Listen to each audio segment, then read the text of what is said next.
պայմանները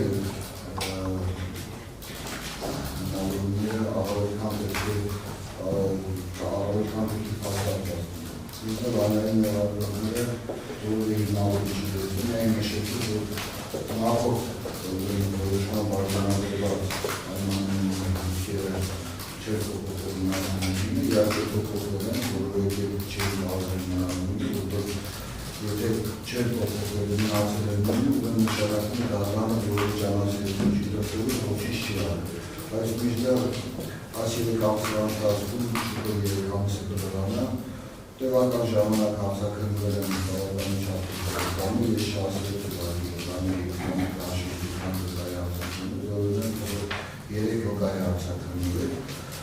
Կոչենդոտման հանդամանքի մասին պրոբիլած, շատ հետաքրական մոտեցում է, անային նրավերները ունակ երկու կաշեր տալիս, որովեք երկշե հատոքյանը կամ նրա կողմից կոչենդոտման կապված քայլը կատարել թե չի կատարել, այս գործի ռեալ իրատեսական բնարամբի են բոլոր ինքերը, որոնք կարող էին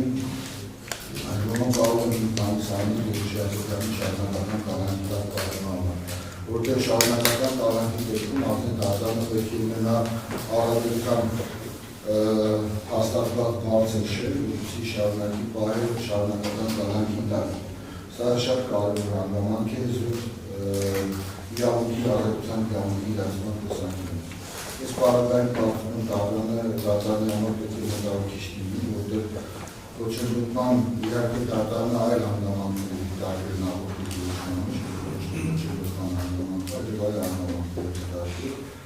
որոնք կարծում եմ, որ սպայի դուրսյալ այլևս վերացնել կամ չլկացվել են։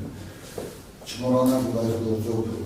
անցնող մյուս ամբաստանումներ ադյանները դեպքում են տնային կալանքի տակ եւ տնային կալանքը նույն պայմաններն ունի, այն պայմաններն ինչ-որ կալանք է, որպես բացառիկ կապրաման միջոցի։ Եվ այս դեպքում հիմնավորումներ չներկայացրեցին, թե այլ կյանքային կապրաման միջոցների ինչու չեն կարող ապահովել պատշաճ վարկագիծը կամ են նպատակները, կամ գավառակատար վարկագիծը երկշայթոքյանի։ Այս բանը կարծում եմ, որ շարունակական կալանքի համար նաև վերջին նախադեպային որոշումները, որոնք այլևս մշտական դատարանում ունի,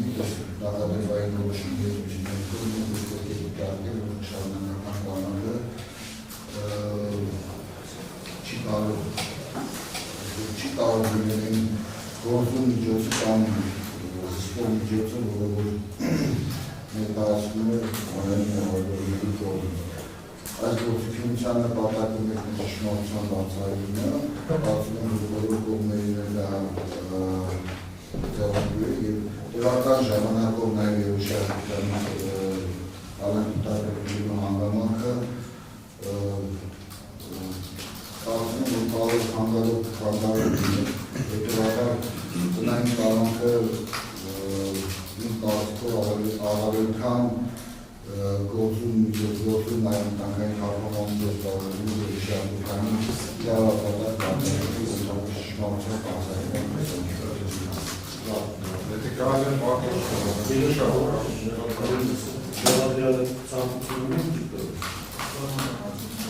Վարջանադը պաշտպանների մասնակների հետ կապված, ինչը վերաբերում է, որ ինչ-որ անային նեղադրանքի կողմը կոնկրետ ապացույցների հետազոտման ընթացքում մասնավորապես ուժողների նկարների հարցությունների ընթացքում հացադուներով չի հանդես եկել, իգիտություն պաշտպանական կողմին, ըստ էության դեպքից անմիջապես հետո Երիշե Հակոբյանը նա տեղափոխվել է բուժհաստատություն համապատասխան բուժօգնության ստացման նպատակով, ըստ էության եղել է առանձնացված բուժօգնությունը ստացել է, որից որոշակի կարգված անց, երբ որ արդեն առողջական վիճակի վիճակի դուրս է գրվել, ռադիակացնող մարմնի կողմից անմիջապես միջնորդություն է ներկայացել նավետարատարան նախաձեռնության կողմից խախտանելով կալանքի իրավունքները, այսինքն կարճ ասած հենց ի սկզբանե մաքսիմալ այդ միջոցները ձեռնարկվել են խոչընդոտելու ռիսկը նվազեցնելու նպատակով մեղադրանին այդ հնարավոր շփումներ ազդեցության գործադրման ռիսկերը նվազեցնելու ու զրկացնելու առումով, իսկ ինչը վերաբերում է պաշտպանական կողմի այն հաստատին, որ Արեն Մեղադյանը կողմը պաշար ձևով չհիմնավորեց, ըստ էության ես առանձին կոնկրետ վկաների անվանական չանդրադարձա, որովհետև բազմիցս եւ դատարանի եւ վերադարձ դատական արձանների կողմից կան համապատասխան դատական ակտերով վերլուծությունները, ես համար ավելի կարճ եմ ներկայացրել, բայց այն մոտեցումը, որ ըստ էության խոչընդոտելու ռիսկը կա, ռիսկը բարձր է, այնքան բարձր է, որ ըստ էության դա չի կարող նվազեցնել այլընտրանքային խաղամիջոցի կիրառման, իսկ բոլորիս էլ հայտնի է, որ դեռևս կան բազմաթիվ վկաներ, որոնք պետք է հարձակնվել դատարանում, այս բոլորը հաշվարկելով են Արեն Մեղադյանի կողմը համապատասխանատվության